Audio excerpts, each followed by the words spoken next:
Welcome to another episode of RAPodcast, the official Retro Achievement podcast. I am your host, Draco655, joined by my co-hosts, Shudzi and Bendy Human. How are you guys today?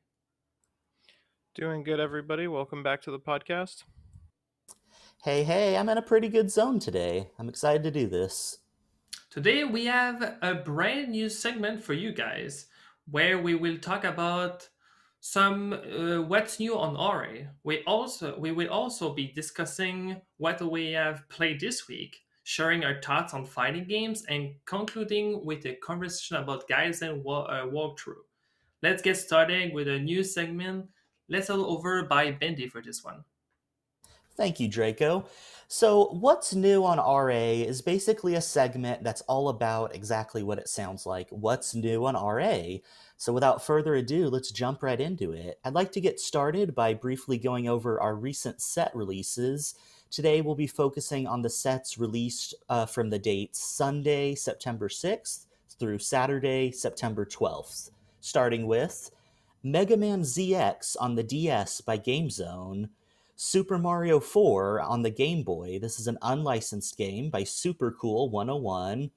The Little Mermaid 2 Pinball Frenzy on Game Boy Color by Suffa 28. The bonus set for Super Mario Bros. On NES by Kisume Buckets. Metal Gear Solid Integral on PlayStation by Willite Warrior. Bad Dudes vs. Dragon Ninja on arcade by Wimpy. Art of Fighting 2 on arcade by Felipe. The Yoshi Garden, my personal favorite from this list, a Nintendo 64 hack by Spory Tyke. Pocky and Rocky 2 on SNES by Elena. Colin McRae Rally on PlayStation by Valtz. The Legend of Banjo-Kazooie, The Jiggies of Time. This is a hack on Nintendo 64 by Kaiser Lucas. We have also Russian Attack, also known as Green Beret, on the arcade by Wimpy. Dicing Night on the Wonder Swan by the Anxiety Buster. Another hack, Super LSG World on SNES by Vinicius Combat. Prehistoric Man on Super Nintendo by Snowpin. Super Turrican on NES by Bardus 1989. Rugrats Search for Reptar on PlayStation by Flawstruck. Fatty Bear's Fun Pack on the 3DO by Matty Kitty TV. Rygar Legendary Warrior on the Lynx by Wimpy.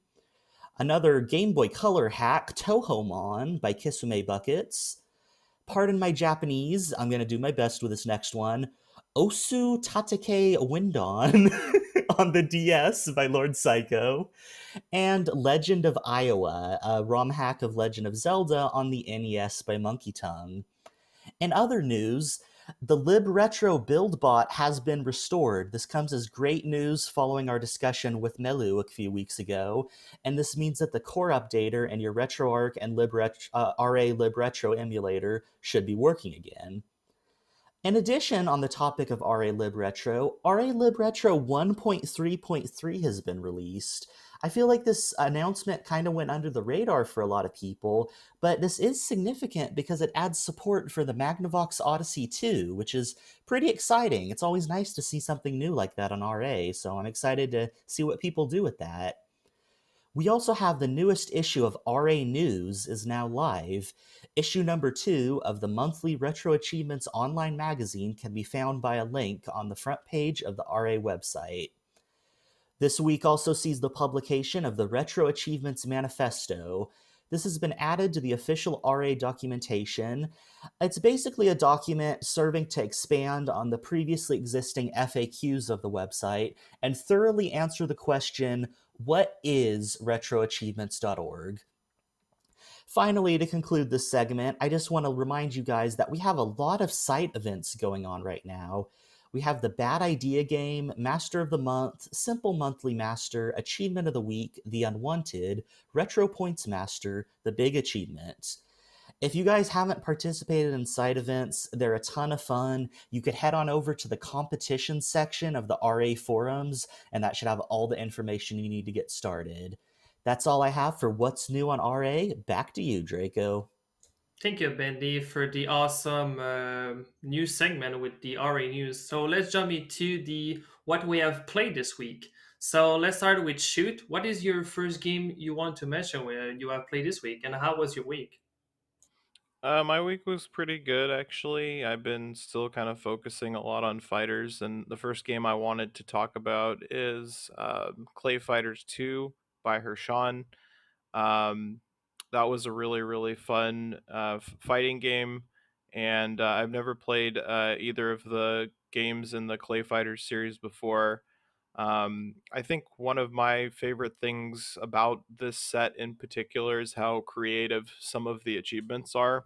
And obviously, we'll dive a little bit more into fighting games later on when we have a segment about it. But um, with Clay Fighters 2, some examples of some of these really unique achievements would be there's a character that's a kangaroo called Hoppy, and the achievement is to win a fight while never staying on the ground longer than a second.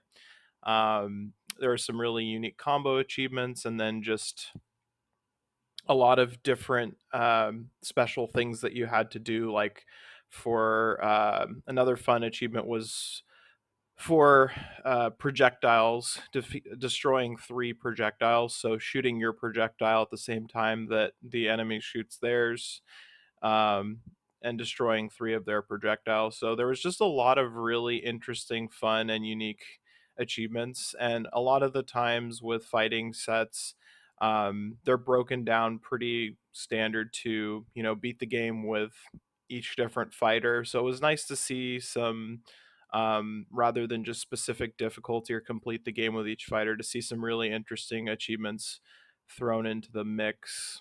And also the art style was very different from any fighting game that I've really played. Everything is done through claymation or whatever.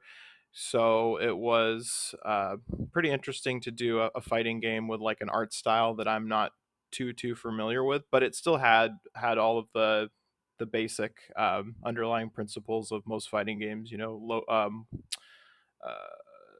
weak attack, medium attack, and then heavy attack for both kicks and for punches. So it's kind of interesting to learn more about the series and how to play it. And I think that's all I have to really say about that one. So moving on to Draco, and tell us a little bit about what you played this week. Interesting first game shoot there. For me, my week, like I'm still working into that one game. I want to speak about Darkstone. Actually, this game it took me quite a long time, quite a long, and still maybe I'm the half of the set done right now. So this is made by Lotus Magnimus. So pretty much Darkstone, if people don't know, is a game on PlayStation One, and it's pretty much, I will say, like majority of the game it's pretty much like Diablo 1. So you have novice, expert, master, and legend as difficulty. The more you level up, the more you can change up different difficulty. Your and the more stats you have will dependent into the gear you can build. Almost like exactly has Diablo 1. They have some spell as well. You have quests to do, so you have 3 quests per area, and then every time you can just complete one quest, and you need to collect like 7 crystal before defeating the last bosses. And then that's pretty much Dark Zone. I mean, this Dark Zone is a pretty wonderful game. I'm very surprised how it goes. I really like the artwork and the style of all the game, and I really enjoy Diablo as one. So if you really like Diablo, I suggest you to play that game. So it's a very wonderful time. So Bendy, do you have like a game in mind? Yeah, I do. First, I just wanted to say, I've really enjoyed watching you through your Darkstone grind. I know that's one of those games that it really is quite a grind, but that's a pretty good feeling when you have a game on RA where you could just be like, all right, I'm going to sink in a huge time commitment to try to master this one game. As far as what I've played recently, though, I've been kind of focusing on the opposite mentality. Rather than focusing a bunch on any singular game, I've been casting a pretty wide net, playing a ton of different games and focusing on gathering badges, just trying to get more and more badges. So kind of focusing on short games. The first one I wanted to talk about is Mario Paint on the Super Nintendo by Sporytyke. I feel like Mario Paint is one of those games that needs no introduction. You know, it's the classic creative studio. It's got the music maker, it's got the art component, it has the fly swatter minigame. But the thing is, a lot of people have really fond memories of Mario Paint, and I didn't grow up with this game. So I guess I never really understood what the hype was all about. So speaking from the perspective of someone who was getting into Mario Paint for the first time, I feel like this set, this achievement set, did a really good job at showing off why this game is so loved. A big thing that's great about Mario Paint is it's not just a drawing tool, you know, it's not just the actual creative components you could do with it, but it's the overall presentation. There are tons of Easter eggs, there's tons of that Nintendo charm all throughout, and I think that the achievement set does a really good job at showcasing that. It makes you go out and seek out all those little secrets, all those Easter eggs. You get to play the fly swatter game. You get to play around on the title screen and see all the little things that happen to Mario. And it's just, it almost reminds me of when I played Mario Maker for the first time, how that game just has that crazy Nintendo level of polish. It's that, but done so many years earlier. And I just think it's really impressive that Nintendo pulled off something like that way back on the Super Nintendo. Yeah, and I think that you kind of got my mind turning a little bit with just an achievement set that really showcases all of the elements of the game, because that's kind of the feeling that I um, got with Clay Fighters when I played it as well. So I wanted to talk about the second game that I played this week that also kind of showcases pretty much everything you have to do in the game, because you have to beat it with every single character and you have to do all the difficulty modes, and then there's a couple unique achievements thrown in the mix as well, which is Twisted Metal by Televandalist. It's a vehicular combat game, and I haven't really played a whole lot of vehicular combat games growing up, other than just the battle modes in Mario Kart 64, for example, and like Diddy Kong. But I didn't have a PlayStation growing up. We were Nintendo kids, and so getting to experience Twisted Metal and see what the hype was all about, because people really seem to enjoy the series a lot. I've never talked to anyone that's played them that didn't like them. Um, so playing Twisted Metal was quite a bit of fun, just getting into vehicular combat. And since it is their first iteration of it, I think that the future, like the sequels, are a little bit less janky in terms of the controls. Just because some of the cars that you can pick in Twisted Metal are a little bit unbalanced, I guess you would say, as opposed to some of the other ones. So it's just a very unique game in its own right, and it's very short. There's also one achievement that I kind of wanted to highlight, which is having to get into this building without getting into it the standard way, which is so it's the last level. There's a little pyramid that you can break if you do enough damage to it, and then you can fall into the building. So the achievement is to get into the building without doing it the standard way. So you have to do like this really crazy jump off of another building, and it's like a blind jump of faith. And so that was a very, very unique achievement in the set that kind of gave it a little bit of an interesting twist, as opposed to just all of the regular vehicular combat achievements. But overall, the set was a lot of fun, and it showcased quite a bit of the game and what it really has to offer. So I really enjoyed that set a lot. So I'm very happy you played Twisted Metal, because actually that's a game where I did play when I was a little bit younger, and I just need to find the time to just say like, okay, I'm gonna play some Twisted Metal, because those games are actually pretty damn great. My second game I wanted to talk here is I chose this one for a reason, is to more to I want to bring like people like are not too much familiar with Kaizo, or just maybe like have done learn to Kaizo, and they find if they want to just find another game where they could just like, okay, this is not too difficult, but like I can do it. So the one I want to speak is Super Moo World by Vinicius Combat. So why this one is, like I said, is pretty I would not say like very simple, but the stage are quite like not like super long like some Kaiser have. It's pretty short. You have like interesting super mechanic into it, which I maybe never played before, like flip the to going up to down and down to up and stuff like this. The music into this game is very fantastic. It's very great. You have some little cows running. The graphic is amazing into this game, so the game is well made. And I really want to encourage people who just try to play some Kaizo, and they can just go into this one and have a good time. They have some tough challenges, a little bit some challenges, but in general, the game is made for people to just try it and go for trying some Kaizo. So now I'm gonna let Bendy to talk about this other game.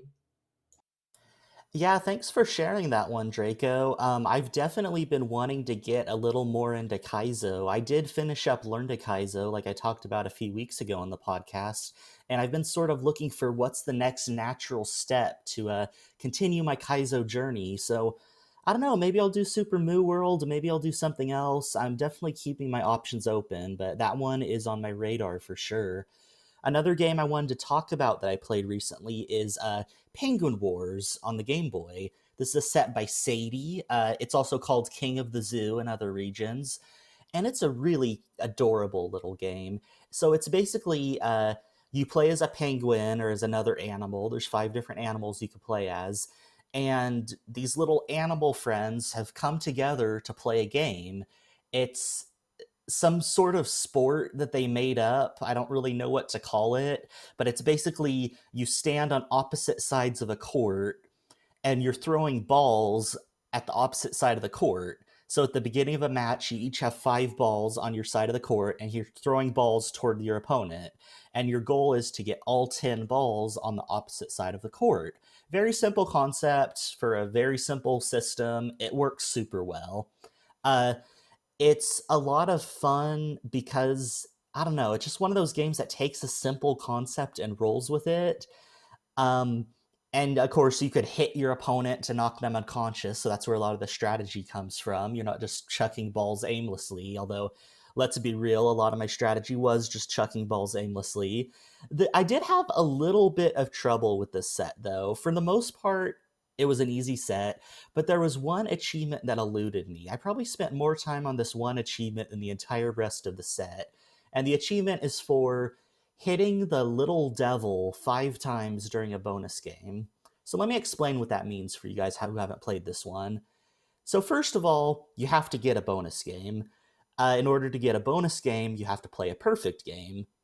After you play a perfect game, you get a bonus game, and there's a 60-second timer, right? But uh, once the timer hits, I forget if it's either 30 seconds or 15. I think it's 15 seconds, if I remember correctly. Once the timer hits a certain threshold, an obstacle appears. It could be the little devil, it could be something else. So you have to cross your fingers and hope you get the little devil. Otherwise, if you don't get the little devil, you have to do another perfect game until you get him. And even if you get the little devil, you have to hit him 5 times, but you only have 15 seconds on the clock by the time he appears. So it's just one of those achievements where you have to have all these things to line up just to get a shot at it. And even if you get that shot, you might screw it up. And that's what happened to me. I kept getting it and then screwing it up and being like, okay, let's go through a bunch of bonus games again to try to get this guy to appear again. But overall, pretty fun set. I would definitely recommend it. I'm glad you enjoyed that set, Bendy. I remember playing that set when it first came out, actually, and struggling with that achievement in particular a lot as well. There's like hit the devil, and then there's like hit the disc or something like that 5 times in the row as well. And you're like you said, you have to wait for that to spawn, like it's random. And you have to get a perfect game for that to happen. So I do remember kind of going through a little bit of those RNG hoops to um, successfully get to do that. So, but cool to see that you enjoyed a Game Boy set. Um, the other game, one of the other games that I got to play this week that I really really enjoyed was the and I'm still working on it, is Legend of Banjo Kazooie: The Jiggies of Time, by Kaiser Lucas, and this game is really really really fun. If you love Banjo Kazooie and you love Ocarina of Time, this hack is amazing. Um, it is basically Banjo Kazooie, but if all of the maps and areas were Ocarina of Time, all of the music is Ocarina of Time music, but it's done with Banjo Kazooie sounds.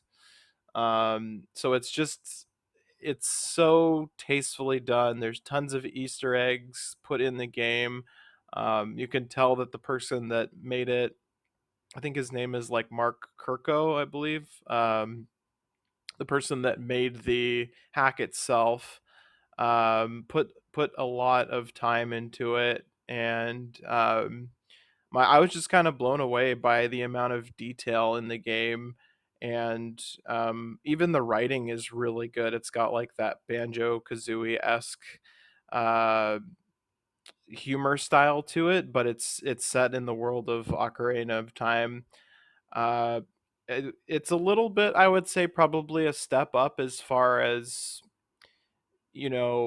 original Banjo Kazooie in terms of the platforming and things like that. It kind of goes off of the idea that you're familiar with both Banjo Kazooie and sort of the maps of Ocarina of Time and the story. But if you love both of those games, this is like the perfect game for you. I can't stress that enough. Every new world or level that I've gotten into has been um, really, really just blows my mind away with the amount of detail every time I get into a new world or a new area.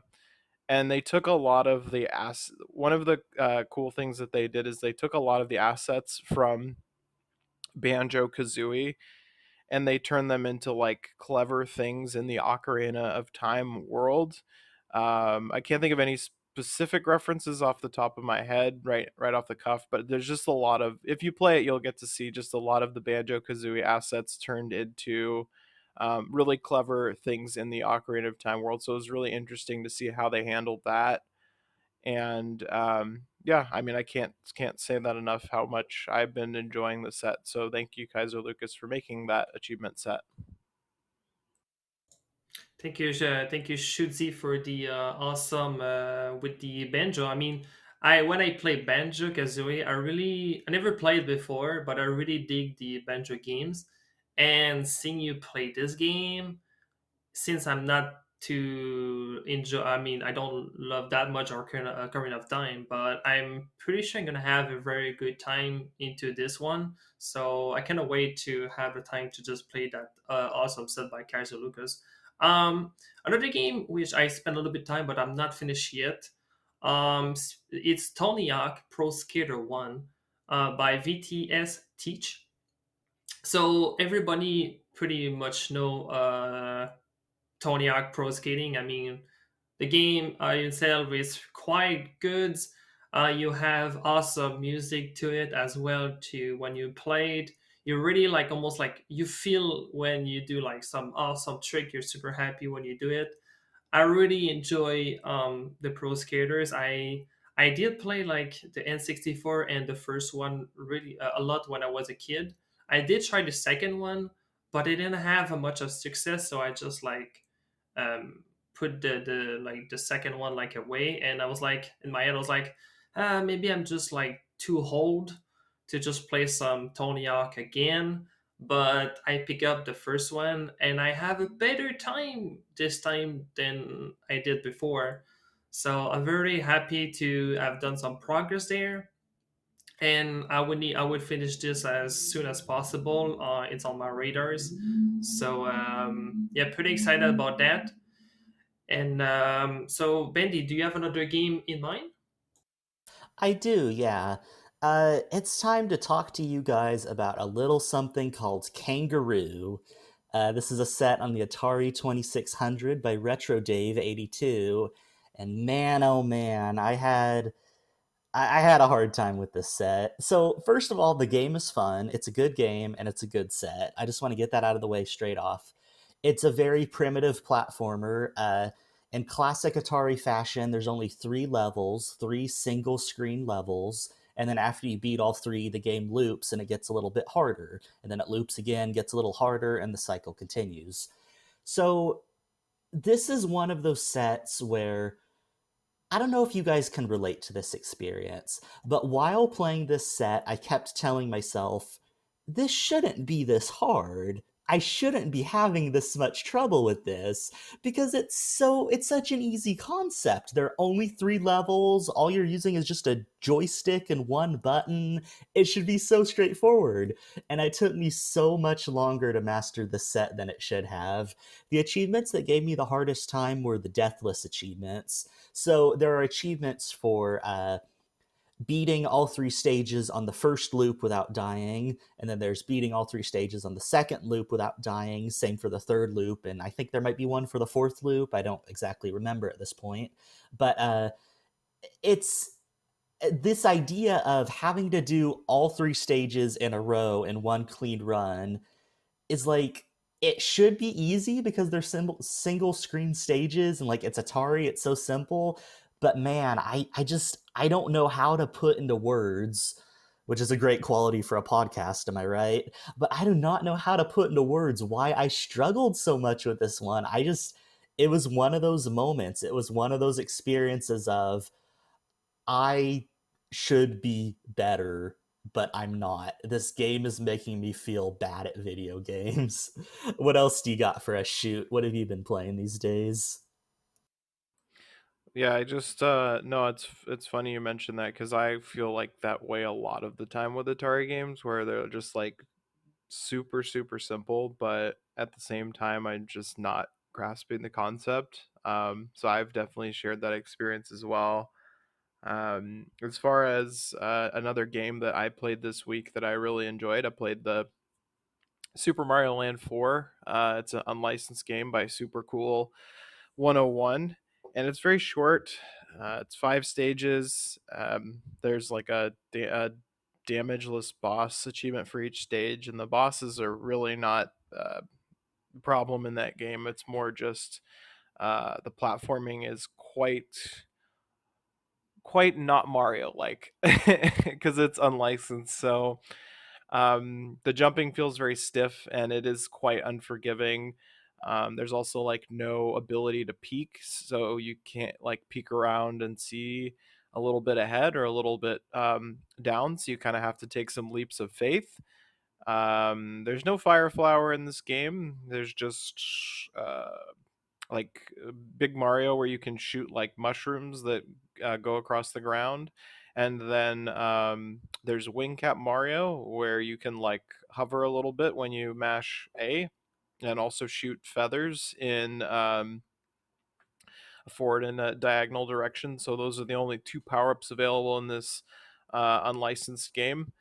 It's just like it, the platforming is, like I said, just very unforgiving, and so it took a little bit of getting used to. It was a fun little quick set to master, and something I had actually checked out in the past very briefly before in my own personal time before there was an achievement set, but I had never gotten to really play through the game and get to really know it. So now I have an intimate knowledge of that game, whether I like it or not.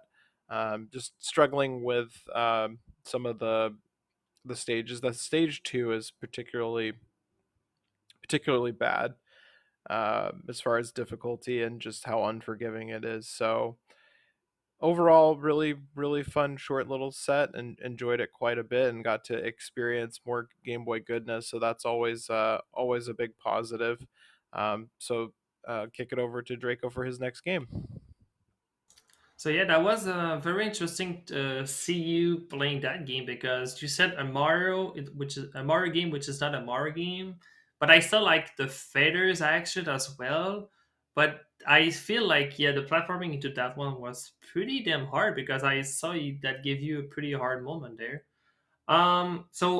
Speaking of hard moment there, my last game I want to talk about is Colleen McRae, Rally 2.0. So this is the second one because we got a new set, but the first one. But I played the second one first by a Vault. So it's a racing game where also like speaking of racing, I like racing game, like people know at this point. But I was like, okay, maybe I managed to do it. I mean, it's rarely. I don't know, like maybe I'm okay at drifting. Who knows? So I did make probably like I was. You have two levels you can play. You can play intermediaries, which is like pretty much like normal difficulty, or you can play hard.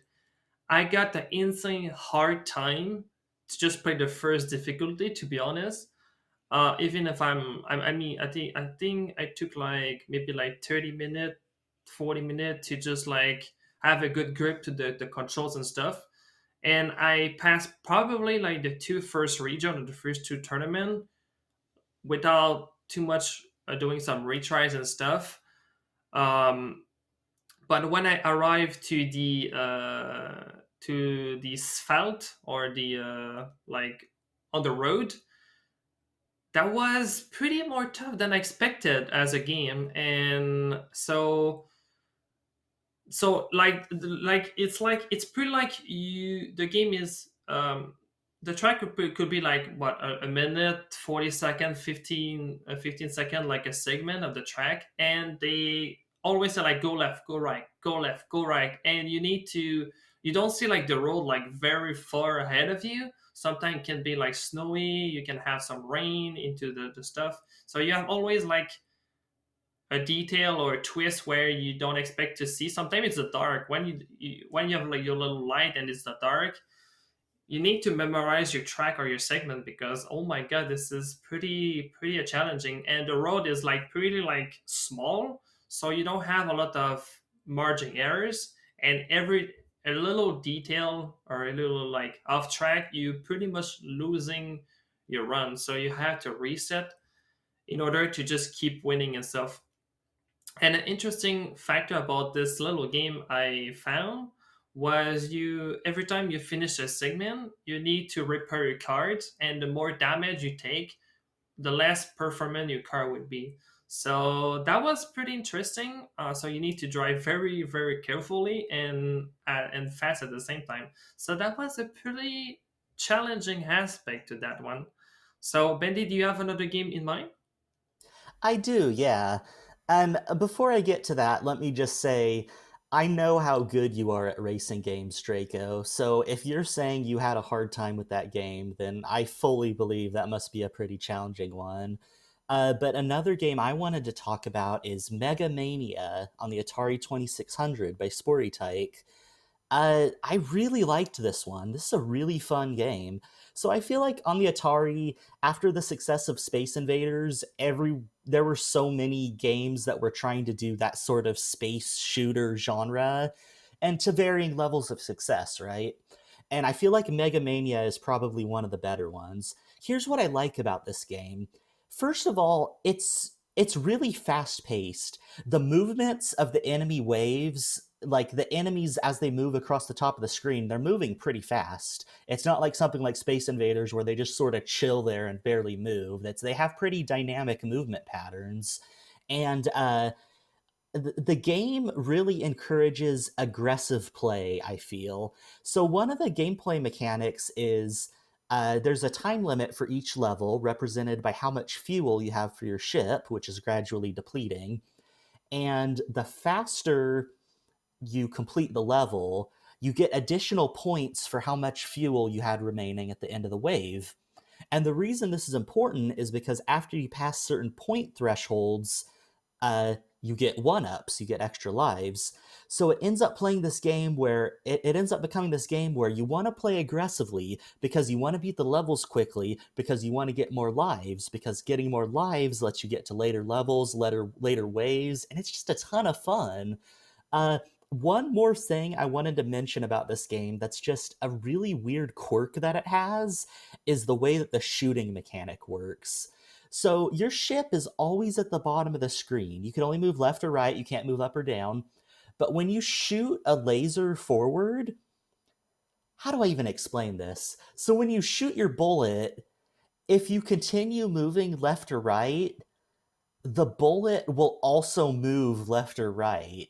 The bullet will always be vertically aligned with your ship. So that also ties into what I was saying about how the game encourages aggressive play, right? Because if you want to shoot your opponent, you're going to need to be directly beneath them. But if you're directly beneath them, you're also directly in their line of fire. So it's a risk versus reward thing where it's like dodge. If you're focusing on dodging all the time, then you'll never hit your opponent because your bullet is always perfectly above you, if that makes sense. So I don't know if it was a programming limitation or if it was a conscious choice, but whatever it is, that mechanic gives this a really unique feel compared to similar games, and I feel like for that reason alone, it's worth playing. It's a really fun time. How about you, Shoot? Did you play anything else this week that you'd like to share? Yeah, last one for the week that I played was Gauntlet Legends, and I'm still working on that. I just got a little bit caught up in the Banjo Kazooie Ocarina of Time mashup, and that kind of took away some of my attention from the other set I was enjoying, which is Gauntlet Legends by Mopane85. I played a couple of his sets and always really enjoyed the titles that he releases, and this is no exception in that regard. Gauntlet Legends and me have a little bit of a history. I grew up and played Gauntlet Legends in the arcade. I forgot to mention the system it's on. It's the N64 version of the game. But I grew up playing Gauntlet Legends in the arcade with friends, and um, really fun game growing up. Played a lot of it. I played the PlayStation 2 version, Dark Legacy, with my roommate, and we played that game a lot. Unlocked like every single character, did all of the challenges, and Gauntlet series in general has always just been a really enjoyable series. There's definitely a grinding aspect to it, but I don't mind it in any way, shape, or form because I'm always having fun while I do it. It's just basically kind of like I guess you would call it like a hack and slash type of game where you pick, the type of person you want, the archetype like wizard, warrior, um, archer, and so on and so forth, and then you just go through the different levels, collect different items in order to progress. Each world has like a hub, and you have to kill a bunch of enemies along the way that spawn in like these nest things that keep generating them. So you just kill the nests, kill enemies, gain experience. You can like buy items before going into levels, and then you have stats. So it's got all of uh, the notable things of like a kind of a RPG hack and slash type of game. Um, but overall, I have quite a bit of progress to make with this set. I haven't gotten too far into it. I just know that this is one that I will probably be trying to get a full completion on because it's just such an iconic game, and I've really never gotten to experience the full Gauntlet Legends experience all at once. So I think that it'll be a lot of fun to make my way through it and eventually master it. But yeah, I think that's the last game that I had for the week. So kick it over to Draco to hear his thoughts on what we'll be talking about next. Thank you, Shoot. I just want to say, like, thank you, Shooty and Bendy Human, for your game to share this week. Those games are fantastic. I hope all the viewers who are listening to this will give it a try because I think we came up with some good games this week. So let's get in with the another segment. So the genre segments. So this week we're gonna talk about the fighting games. So I'm very interested, or maybe people don't know. Shuzi, do you want to give us to the viewers what is like a definition of a fighting games in general? So, when we're talking about fighting games, at least from a retro achievements aspect, there's a lot of things to consider, and also things just to consider in general in fighting games. Is one of the things that always comes to mind that I've asked you with racing games because that is your area of expertise. But what is the best what is the best general strategy across all fighting games? What are things that are mutually translatable that work well in many different fighting games? Obviously it's going to be different when you're fighting a human AI and you're just, sitting down with your friends versus fighting the computer and looking for ways to take advantage of the computer's weaknesses. And I will start this segment off by saying that in general, um, I am not by any means, I wouldn't consider myself an expert in fighting games. I would say I'm probably intermediate at best. But one thing that I would say I'm pretty good at is figuring out what does the computer not like that I can take advantage of. And in retro games, that seems to be something that you're always going to be able to find, a meta comp or something where the computer just doesn't like X, Y, or Z mechanic, and then you just take advantage of that mechanic as much as you can. So that's one thing that I've always tried to focus on when I'm learning a fighting game and trying to get good at it. I'm thinking about this idea we're bringing up about cheesing the AI in fighting games, right? So, just speaking from personal experience, I haven't played a ton of fighting games. I probably have the least experience with fighting games of the three of us. But when I do play a fighting game, I tend to very quickly get overwhelmed by all the buttons, all the combos, all just the general learning curve. It's a genre that's kind of difficult for me to get into. But if there's one thing I'm good at, it's cheesing AI. When I play a fighting game, I feel like it's kind of a problem that I have. I think the reason I struggle so much with fighting games is because I've never sat down and made the effort to actually learn how to play the game properly. Instead, I've made the effort to learn how to win. And the way you win against, if you could beat an AI, that doesn't necessarily mean you're good at the game. That means you're good at exploiting the AI, right? To give you an example, when I was a kid, I remember playing Super Smash Bros. Melee, and I thought I was amazing at that game when I played it by myself because I was really good at beating the AI. Turns out, if you know what to do, the AI is really, really easy to exploit, even on the higher difficulties. And then as I grew older and I started playing the game with friends, I rapidly realized, oh, I'm not actually good at Smash. I know Smash is kind of not the best example because it's kind of more of a party game than a traditional fighting game. But I feel like that pattern has carried across fighting games for me in general, where I play it by myself and I figure out how to cheese the AI, and I'm like, I'm so good at this game. I got a great strategy. And then I play it with a friend, and suddenly my amazing strategy doesn't work anymore. Suddenly I realize I never learned how to play the game. I'm not as good at this game as I thought I was.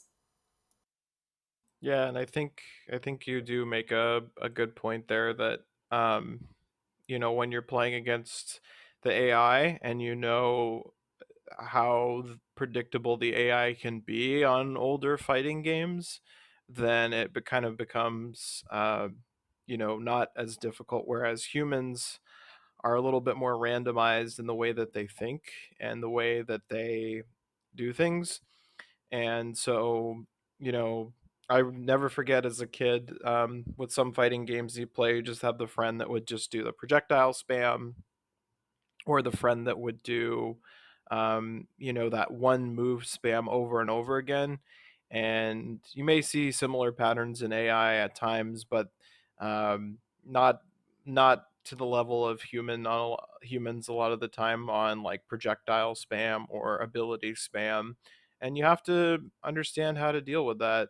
You have to, like, when you're playing against people, have to have come up with unique ways to counter their cheese with your own cheese mechanic a lot of the time, and just cancel each other out. So that is a really good point that you bring up, where you're by yourself and you feel like you're the best in the world at the game, or not maybe the best in the world, but you're pretty good at it. And then you play against your friends and you get your butt kicked and you're like, oh, okay, well, maybe I need to work on my game a little bit more than I thought.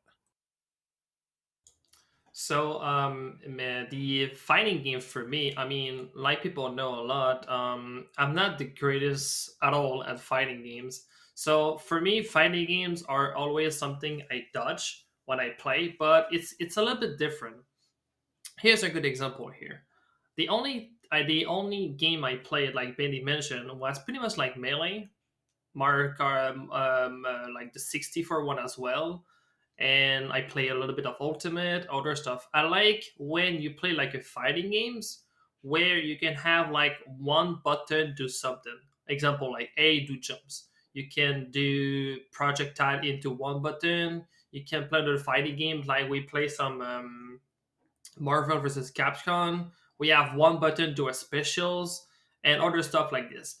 If you go into like more specific like combo heavy like left right B A stuff like this, I will be like the worst of the worst because I actually don't know how.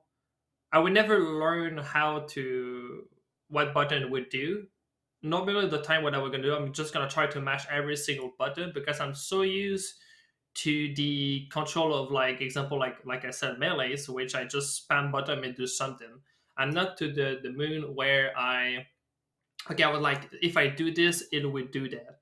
So for me fighting games is always quite tough, and most of the time if they have like combo heavy or something like that, I'll probably most like I'm almost gonna give up on them except if they have like a special button unique to them or something or an attack special which is very easy to find.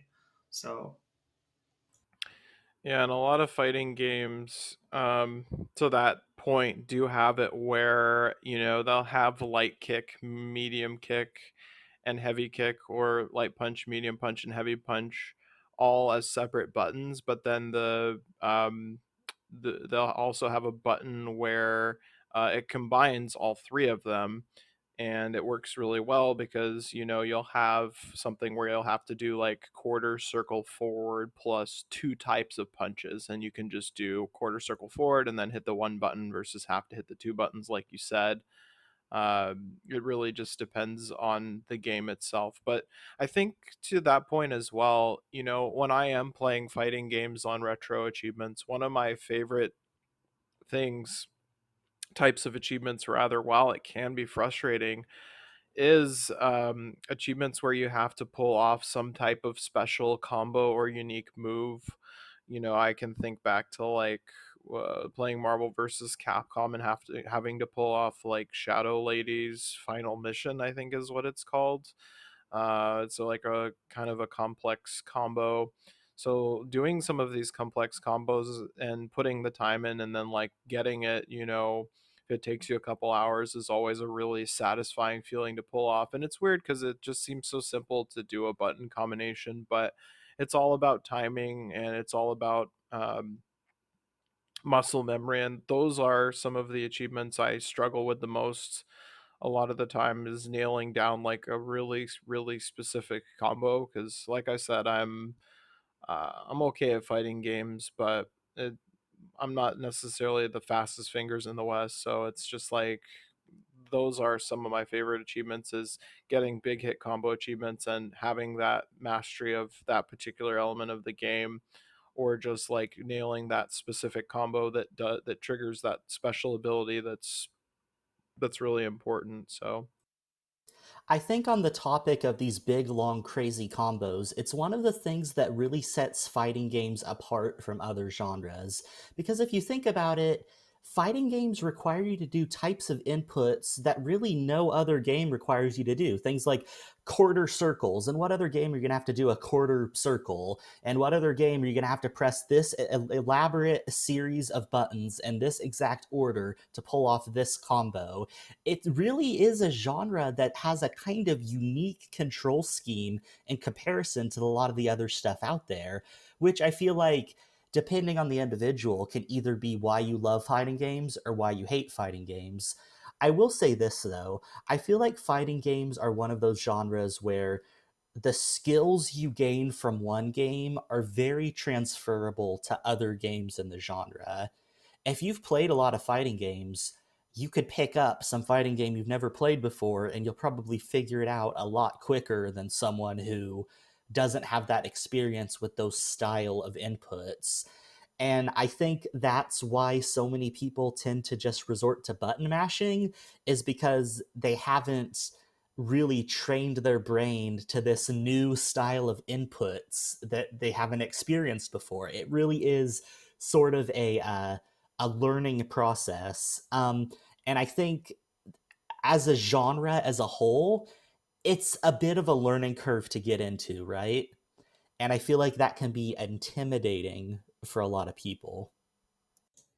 You made a very interesting point here, Bendy, because when you speak about like a lot of button, like this genre, like is more about like you need to know your button almost and try to find the best button sequence to have a good attack. If I compare this like almost to a racing game is like you have probably like one button for the item if they have items, a drift buttons. You just like left and right, and you just need to tap a little bit your joystick or your D-pad to make like some drift or some controls, which is pretty like significant difference than if I'm playing fighting games. And a lot of the fight game I did played, it's not because sometime like you have like one like this for me like the screen is a little bit like small or the game is a little small, and the AI mash so hard the combo button they have, and they know like the game like crazy, and sometimes you feel like the AI is way too good. Even if you know your button very well, the AI is so high and they almost like cheat every single time. They predict you like crazy, and they always combo you to death. So I have a lot of situation where I play a game, a fighting game, and I just like insta die. And my only objective was trying to like doing a little bit like a movement or like a certain move, but I didn't have any time frame to do it because the AI was so on me or so hard me, or I didn't have the space. So this is why most of the time I prefer to having one button do something, because into those situations you're just almost panicking at yourself there. So do you have like any moment where you feel the AI was really like not cheating on you, but I mean like very hard, and you have a hard time dealing with some fighting games?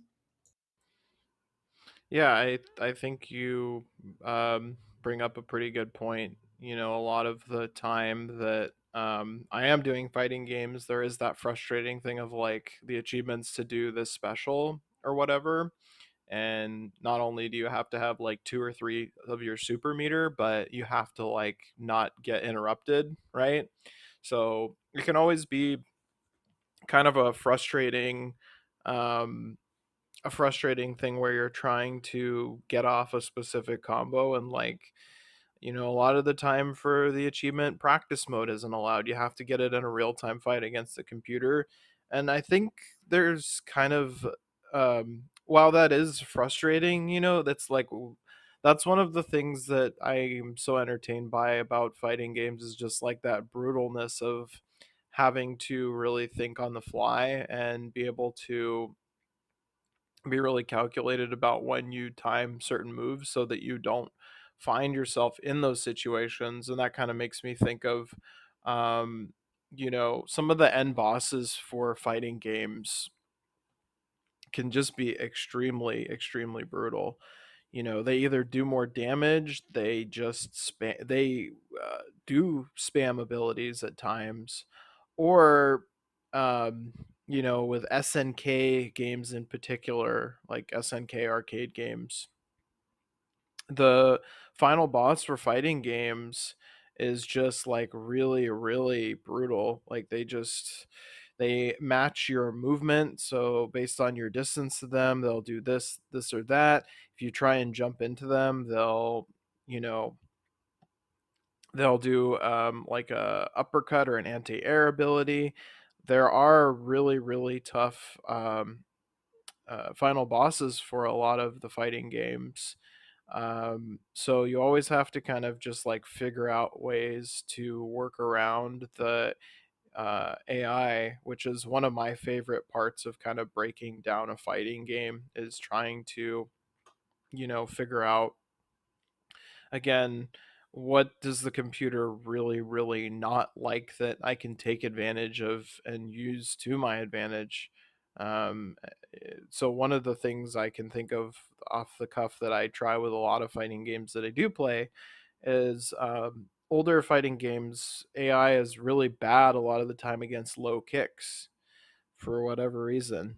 Maybe it's because when they program the game, they kind of just keep the standard level in mind of both fighters not being crouched. They probably put maybe less time into what the computer's going to do reacting to the other player being in a crouch position. I'm not really sure, but that's an example of something that I always try just to see how the AI is going to react to me when I do moves in my crouched form. So, yeah. I feel like when we play fighting games on retro achievements, it's maybe a different experience than when we played fighting games as a kid, right? Because as a kid, fighting games are like, well, you play them by yourself just when you don't have friends over, but they're really about the multiplayer experience. Whereas with retro achievements, it's like, okay, the goal isn't to play with friends. The goal is to really overcome this insanely difficult AI. And like you said, especially final bosses a lot of the time, in SNK games in particular, they just go crazy overboard with the boss difficulty. I I don't know the reasoning for it. Maybe it has something to do with a lot of fighting games have arcade origins and they were designed to eat up your quarters. Um, but for whatever reason, yeah, they don't make it easy to get to the end. I feel like when you're a kid, or at least when I was a kid, uh, I would always sort of give up at that point because I was like, well, you're not supposed to beat this. This is just unreasonable. And I was never really motivated to try that hard to beat it as a kid because I felt like, well, this isn't why I bought this game. This isn't the fun part of the game. The fun part is playing with friends, right? Uh, Whereas with retro achievements, it really changes your perspective on how you approach these games. Where now it's like, well, no, actually, this is the point of the game. The point of the game is to master the game. If you want to be a master at this fighting game, you have to beat this ridiculously overpowered boss by any means necessary. And a lot of the time, you really do have to pull out just about every trick in the book to secure that W. So I would like to ask you, both of you, Shudzi and Bindiyun, before we go into the other segment we have. So what is for you the best or worst fighting game you have played and why?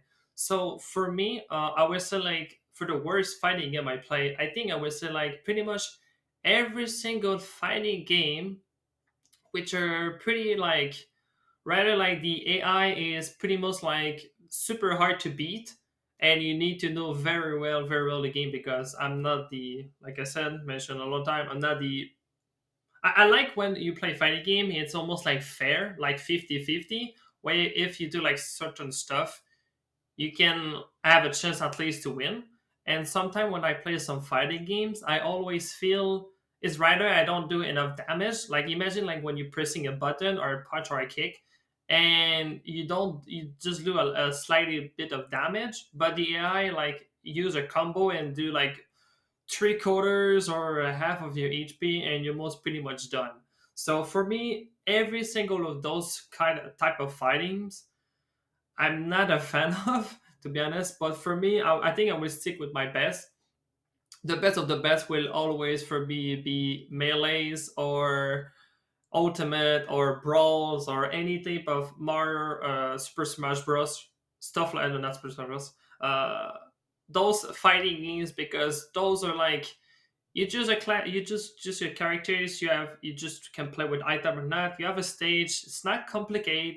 One button do some damage. You can recover or not. For me, this is one of the fighting game I've changed pretty much like the way I see fightings more than other indie games. I try to tend to check out like I did play some Marvel versus Capcom. I do try to increase my skills into other ways to approaching the fighting game genres. But for me, I will stick with my melees and stuff because those are the most I would say like easiest to learn pickups and stuff without very be like frustrated about play games and just quit or leave because the game is require too much of button memorization or skills involved. So I'm very curious to see what of you two think about this question. Yeah, no, that's a good question. I think for me, I would say hand over fist, Marvel versus Capcom, or Marvel superheroes versus Street Fighter. Those type of games are my favorite because there's so much advantages that you can stack as far as like what you're able to do against the computer, that I feel like I have such a great toolkit to work with. And I feel like for me personally, they are fighting games, but there is a lot of strategy that goes into, like, okay, I have almost a full two super, but I've got one super almost filling to two. At two, I can cast this ult because it costs two super. So I'm going to do that. And then as soon as I'm done casting that, I'm going to follow up with this. Like, I don't know. Time just, maybe it's a weird thing for me, but like time just slows down in fighting games. And I feel like I can calculate all these things ahead of time, with the Marvel versus Capcom style game where there's just so much different stuff flying everywhere. Um, there's a couple more sets that are very similar, have that kind of vibe. Like I haven't done X-Men versus Street Fighter yet, so I'm planning to do that one at some point. And then if we do get a Dreamcast system here in the future, if someone does a Marvel versus Capcom 2, I would be all over it. But I think that's my favorite kind of game, just because I feel like it's fighting, but there's just so much strategy and there's so many different things you can do, and combinations, especially with like tag team style fighting that you can do, that just give it such a great variance and make it a lot of fun. And I think for least favorite, it would probably just like your most basic fighters. I mean, I've played the Mortal Kombat games for Game Boy, and they're just so simple, and like it's got nothing to do with the achievement sets. Obviously, it's just the games themselves are so, like, it's Mortal Kombat franchise. They're porting it to as many systems as possible, so like they just feel so basic in terms of like the gameplay, that it almost does feel a little bit like luck at times with games like that, really dumbed down games that are bad ports. But even then, you can figure out some cheese and things like that. So that would probably be my favorite type of game and my at least favorite type of game for fighting. What about you, Bendy? I think for my least favorite, it's hard to pick a single game that encompasses this idea, but all of my least favorite fighting games have this in common. My least favorite fighting games tend to be those really early 3D fighting games, because I feel like in the 2D era, we had some pretty solid games, right? We had the Street Fighter and Mortal Kombat and all that good stuff. And then as we transition to 3D, fighting games are one of those genres that really seem to suffer, where a lot of them tried to think, oh, let's add this mechanic where you can move around in 3D space, and it just doesn't work well. And a lot of the times the models look like garbage. It loses the flash and the flair that make fighting games so good. Uh, and just a lot of the times the controls are so dang clunky and stiff, and so it's hard for me to choose just one game that embodies this idea, but basically just any of those really early like PS1 fighting games, they all kind of blend together in my head because they all just they fall into those same pitfalls. As far as my favorite, I'm gonna give a kind of unconventional answer here, but you guys know that I'm a filthy casual, right? My biggest problem with fighting games is I get overwhelmed by all the buttons and stuff. And there's a fighting game called the Dive Kick. It's not retro, it's on Steam, and it basically distills the concept of the fighting game into the simplest terms possible. It's a two-button fighting game. It doesn't use the D-pad, it literally uses two buttons, and that's it. which sounds like way too simple to be a game, but for some reason it works so well. It makes it so I don't have to think so hard about the buttons and how to do everything, which is what usually gets me caught up in fighting games. I get kind of overwhelmed keeping track of all the buttons and combos and stuff. This keeps things super super simple, so you could get to the fun part of fighting games, where it's almost like a chess match where you're doing these mind games with the opponent. You're trying to predict what they're going to do next. You're trying to fake them out. That's the idea that makes fighting games so fun. It's just usually there's such a learning curve to get to that point. And this is a game that lets you get to that point quickly and jump straight to the mind games. And it is a ton of fun to play with a ton of fun to play with friends. Would definitely recommend that one. So I think we are probably about ready to move on to our next segment. Would you like to go ahead and get us started on that, Draco? Thank you, Bendy. First of all, like very interesting thought, both of you into that question. Thank you for that. And one thing I want to say is I'm very curious to see as well how the people are watching this video, what they think about what is their favorite fighting game as well or worse. So make sure to leave us a comment down below the video and share a thought with us. So the other segment I want to bring is pretty much like the guides. So the motive of using guides. So Benty, can you give us a little like definition of what is this all about? So when I think about guides, guides come in many forms, right? The first one that comes to mind for me anyway is you look up a text-based walkthrough on something like GameFAQs. Um, and you get stuck in a game and you think, oh, I need to look up what to do. You look up a text-based walkthrough, it tells you what to do, and then you continue the game. But really, guides come in so many different forms. There's video guides on YouTube. In fact, these days, a lot of people prefer those over text-based guides. I'm more of a traditionalist. I like the text-based guides personally. And then there's also strategy guides, like the physical paper strategy guides. So there's all of these different types of guides, but I feel like they all fall under the umbrella of guides. And then there's sort of even more strict definitions depending on who you ask. Like, some people would say that any information found outside of the game is a guide. Like, if you're just talking to people on an online forum, is that a guide? If you're just talking to your friends about a game, is that technically a guide? They're giving you information you didn't get from the game. So it's a very open-ended topic, right? Um, but I think what it boils down to is games can be pretty hard, and sometimes we need a little bit extra help. But Draco, I see you're itching to say something, so I'll throw it over to you. Let us see what your thoughts are.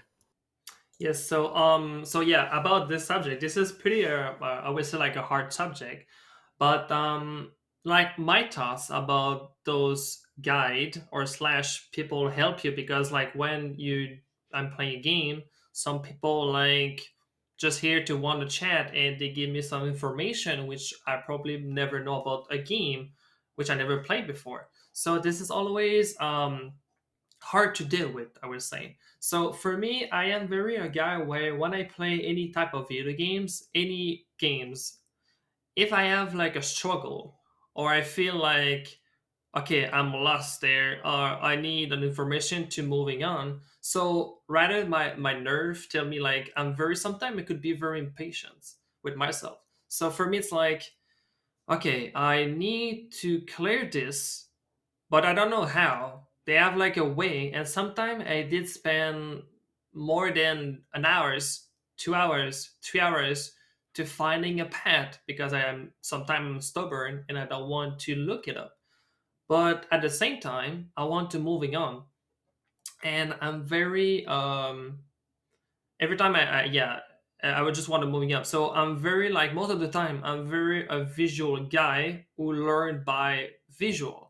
So rather than reading what I need to do, I tend to looking up into maybe someone play the level I am or the situation I am in, and I'm just copy what he do. So for me, it's like a tools where I can just like, okay, for just little part I'm struggling with, I can just moving on, and then I don't need to look for the rest. So for moving on into the game, I don't feel necessarily bad to just using it because I never play the game. Or sometime when I'm using a little bit of guide where we just the topic we just had the fighting games. I mean, I never played the game before. I'm not the greatest player at fighting games.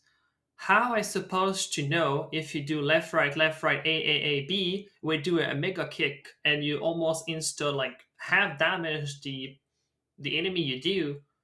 How I supposed to know that? I have no idea. So sometime when you use those guideline to guide you into it, it's very like crucial to give you information and to make having maybe a better time into it. So I'm very curious to see what you think about that, guys. Yeah, this is definitely one of those topics where there is so much to unpack and unravel here. But I wanted to start off my thoughts by expanding a little bit on something you brought up, Draco. You brought up the idea of sometimes you'll be playing a game on stream and people in your chat will be, you know, talking about the game, and that sort of gives you outside information on the game, and you might learn some things that you didn't know otherwise. And it got me thinking about this idea of, should you go into a, I mean, how much outside information do you want when you're going into a game for the first time? I usually try to stick with the mentality of, if I'm playing a game for the first time, I want to go in blind, and then I could look stuff up later if it comes to that point. But at the same time, I feel like certain games sort of punish you for doing that sort of thing. For example, on retro achievements, we have a number of sets that have missable achievements. So when a set has missables, I feel like I have to do research before I even start the set, right? Uh, so in that case, before I've even played the game, I'm already looking up guides in order to save myself time. And I think a lot of games fall into that trap where, especially with RPGs, it seems, a lot of RPGs are like, if you do this early on, you'll regret it later. But you'll only know that you weren't supposed to do this early on if you had information that you would never know if you were just playing the game for the first time blind, right? So it's this really interesting dynamic of, on one hand, I know that the game designers designed this game with a certain experience in mind. They don't expect you to know the ins and outs your first time playing. But I feel like a lot of games kind of have these design pitfalls where it sort of screws you over and punishes you in a sense. It makes you wish, well, I wish I had looked up a guide. If I knew I was going to have to go through all that, now I regret not looking up a guide, you know? Yeah, I mean, I definitely can see where you guys are coming from, based on what you've said, because it's kind of depends a little bit on the game's genre and then how I feel towards the game. So to give an example on that, like fighting games, there's no way I'm gonna like figure out so and so's like finisher move just by pressing buttons like over and over again. Fighting games, coming back to that a little bit, like I always look up a full move list. Like I just need to know. Like I need to start practicing the moves, figuring out what's good, figuring out what's not good, and getting my feet wet with that. Um, on the completely inverse side of that, a game that I talked about this week that I'm getting into, the Banjo Kazooie Jiggies of Time mashup. I have such a passion for Banjo Kazooie and Ocarina of Time, and it's like a collectathon style game. And so I'm kind of challenging myself to look up as little as possible. Only if I'm spending, 2, 3, 4 hours looking for one specific item and it's not time efficient, I'll, look up a video of what to do. But so that's kind of the complete opposite, where I feel like very little obligation to look up a guide. I can proceed through the game, without issue. And without having to really look a whole lot up. But pretty much all the achievements are collection based. So it's something where I want to make sure that I'm not missing anything, and also that I'm not spending too much time on anything. But that's kind of one of those situations where, like what Draco was saying, if I don't have to look it up, like to go in and try and figure out as much as I can. But on the flip side, with like a fighting game, it only really makes sense to look up the moves if there's not a command list, because it's just the most efficient way to play the game, still have fun, because you still have to do that correct input every time with a fighting game, but at the same time make sure that you actually know a little bit about the game. So there is kind of that weird like balance of the type of game, how you feel about the game, and then how the achievements mix into those two, right?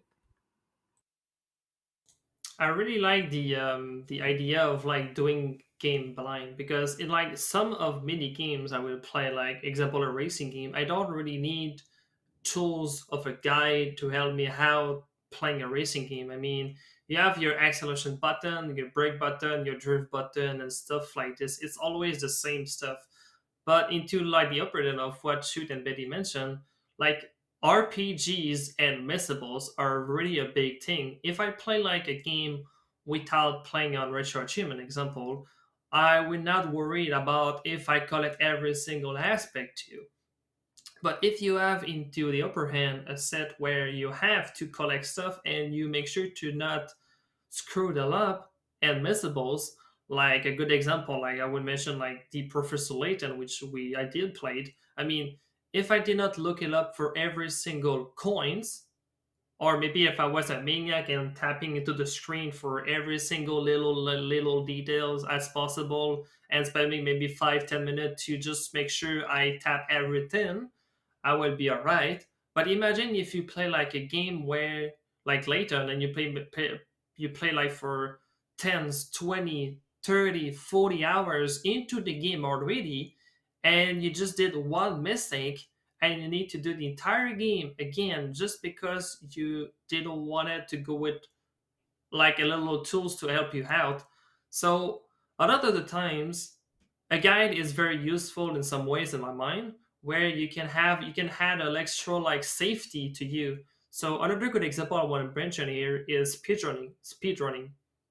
So why speedrunning in guides? I mean, to be honest, like look this way.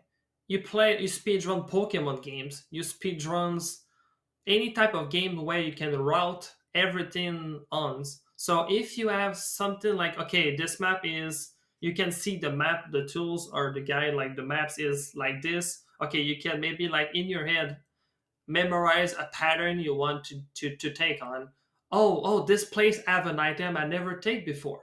So like Pokemon is pretty good to if you want to plan and route rather than playing the game at route. Both way works. You can like have like make a document of yourself with your own notes. So those type of tools, guide and slash, are pretty useful for people who want to maybe learn the new games or route the games or stuff like this.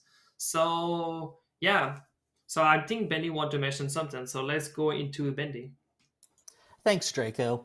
So, a thought I had is I feel like when I play a game and I get stuck in a game, right? I'm always gradually reaching this breaking point, where the breaking point is what I define as the point in which I turn to a guide. And I think a really interesting dynamic of gaming, retro achievements, all that, is finding out where your breaking point is. Because when I get stuck in a game, there's a couple different outcomes when I look up a guide, right? One outcome is I look up a guide and I realize, oh, that actually, I probably could have figured that out if I had spent more time on the puzzle or whatever I was stuck on.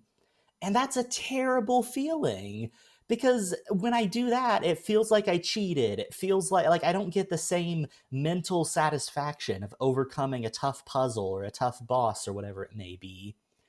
But then there's the other side of the coin. Sometimes I'm stuck in a game for a long time. I look up a guide, and then the solution is so obscure, so esoteric, that I have this overwhelming thought of, well, that was stupid. I never would have figured that out. I wish I would have looked up a guide even sooner. So it's this balancing act of do I chance looking up a guide, or do I stick with it in the hopes that I figure it out, or do I look up a guide because the solution is probably something stupid? And I think that everyone has a different breaking point, right? And I think that's a really interesting topic we could talk about, is how far will you go before you reach that point where it's like, okay, it's guide time. Yeah, no, I mean that's a great way to put it, Bendy, is like what is your breaking point as far as like when you're gonna look something up versus, when you're not. And I go through that very similar range of emotions with that as far as like feeling like cheated out of the experience of figuring it out versus that feeling of like, yep, I never would have figured this out. Like I just would never have figured it out. So I'm glad that I did look it up.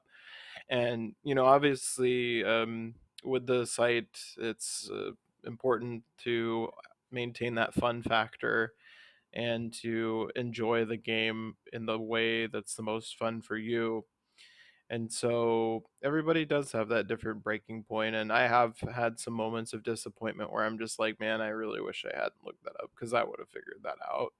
But I've also had those other moments where I'm just like, yeah, I wouldn't have. So there is really that fine line, and sometimes you end up being really happy about not crossing it, and you feel really accomplished about what you were able to figure out in the game, and you surprise yourself.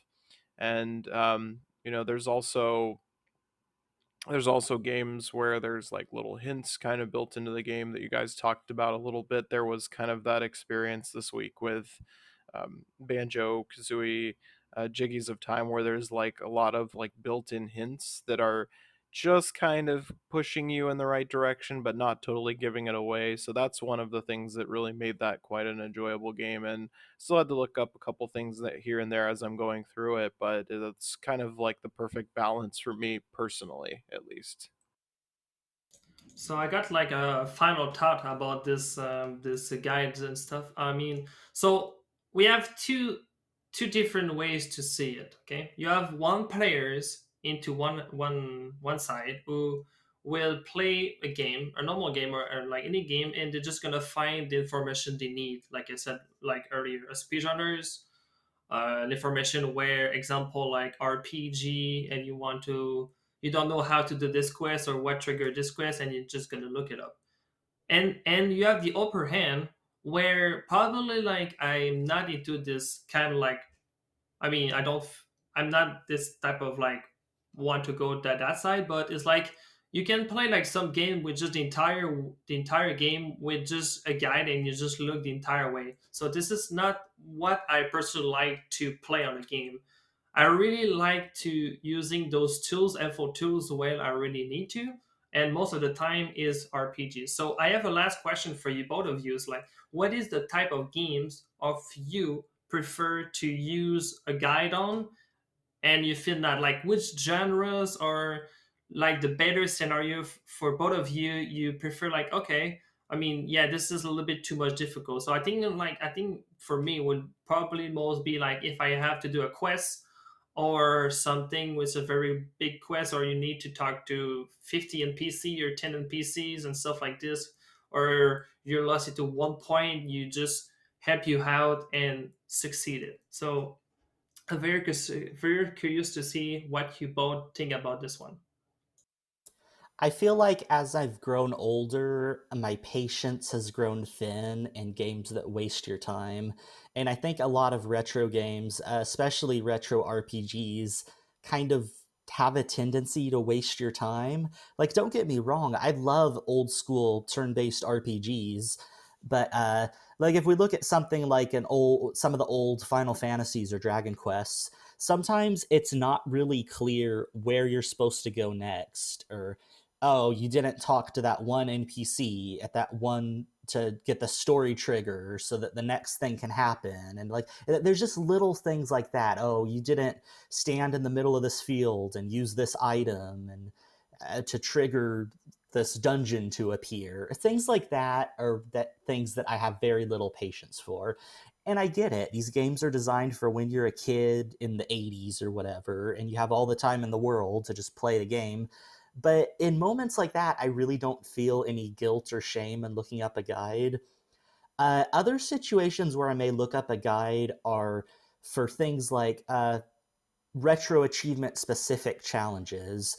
Like, for example, if I'm trying to beat a boss without taking damage, a lot of the time I find guides pretty helpful with that because I'm not the best at parsing boss patterns and figuring out the best ways to dodge attacks. I don't feel bad using a guide when the challenge is in the execution, right? If I'm doing something like a damageless boss, the guide is going to help make it easier for me, but even then the actual execution is the challenging part. I feel like I'm the most resistant to using guides in something like a puzzle game where it's like there's a solution, you either know it or you don't, because if you look up a guide it ruins the puzzle, it ruins that feeling of discovery. But an interesting mechanic that some games have is they'll have built-in features within the game that are sort of like a guide. I think a pretty good example is the hint coins in the Professor Layton games. So if you get stuck on a puzzle, uh, you don't necessarily have to go online and look up a walkthrough. You could spend a hint coin, and then you could get a level 1 hint, or a level 2 hint, or a level 3 hint, or in the later games, they also have a level 4 hint. And it's basically, it just gives you a little push toward the answer, depending on how much of a push you need. So I like when games do that, when they build guide-like things into the game, but it's optional. It's up to the player whether or not you want to take advantage of those features. Um, at the same time, though, retro achievements tends to not let you use those features. Like, I know for Professor Layton, you're not allowed to spend any hit coins. So if you do use them, you have to reload your save. So again, that's just another one of those examples of how retro achievements can kind of change how we approach games. Yeah, I think for me personally, I think that games where I really don't mind using the guide, as I mentioned, is fighting games, just because like having a command list, if there's no command list built into the game, is just the best way to approach the set and to like figure out what to do. I think where I'm really most opposed to doing it is definitely I'm kind of right there with Bendy on puzzle, because puzzle is all about the puzzle and usually not about the execution. I think he put it pretty well. I can't really say it much better, to be honest. Is just if it's a damage list, for example, but it's like really, I mean, damage list is always typically execution based, unless there's some crazy cheese strat. Then um, that's always something that I'm uh, thinking about at the end of the day. Is like, okay, yeah, I can look it up, but I still have to be able to execute really, really well. So it's not really um, there's some time saved in coming up with the strategy, but at the same time, I still have to be able to execute on a high level, and the challenge is still there. And I think it's pretty evident in the way you feel after you get the achievement. If you feel like you really, you feel like you've truly earned the achievement, right? You feel that sense of satisfaction. And I think that sense of satisfaction that we all feel when we get that tough achievement, whether we looked up to do what to do rather or what not to do, is ultimately indicative of what the achievement is like and how it feels overall. Like I said, if you get the damage list, even if you looked up the strat, if it was really, really execution based, it just feels still satisfying to me to get it. Whereas if I look up something for a puzzle game to solve a puzzle, I just really don't get that feeling at all. One last thought I wanted to bring up is I know on retro achievements there are a lot of games that are really obscure, or there are also situations of games that are well known, but the achievements focus in on really obscure, unknown aspects of those games. And I feel like those sort of situations really push me to use a guide a lot of the time too. Uh, I can't tell you, I'm having a hard time coming up with specific examples on the spot, but I can't tell you how many times I've been playing a game on Retro Achievements that was one of my childhood games, and I thought I knew everything that there was to know about the game. And then I looked up one of the achievements on the list and I said, "What's that? I didn't know you could do that. How do you do that?" And it's something so obscure, so hyper fixated on this obscure mechanic that it kind of pushes you to look up a guide. So in situations like that, I feel like guides are awesome because they really let you experience a game to the fullest. But then I've also had situations where the game or the achievement is so obscure that like it's not well documented on the internet and I can't even find help. So I just have to either ask the RA community or figure it out on my own. And like a lot of the time with these unlicensed games, these bootlegs, there's not that much information out there on them, for example, or some of these ROM hacks, for example.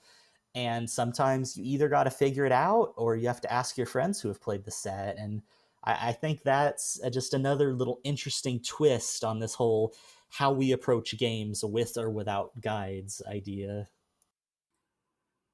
Yeah, you brought up a couple things that triggered some thoughts for me as far as that is, I have played a few games like that on Retro Achievements, some Apple II games where the information is very esoteric, and there's really not a lot of information on what to do, and so you kind of have to just put on your big boy pants, so to speak, and just figure it out.